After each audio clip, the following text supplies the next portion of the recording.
How to convert a vertical video to landscape in Premiere Pro. Make sure your video is selected in a timeline and then go to the Sequence tab and go to Sequence Settings. The Sequence Settings window will appear and go to the frame size section and swap the frame size.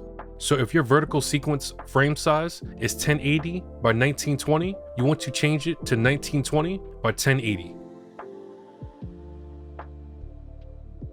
If you're using a 4K vertical sequence and the frame size is 2160 by 3840, you want to change the frame size to 3840 by 2160. Then press OK.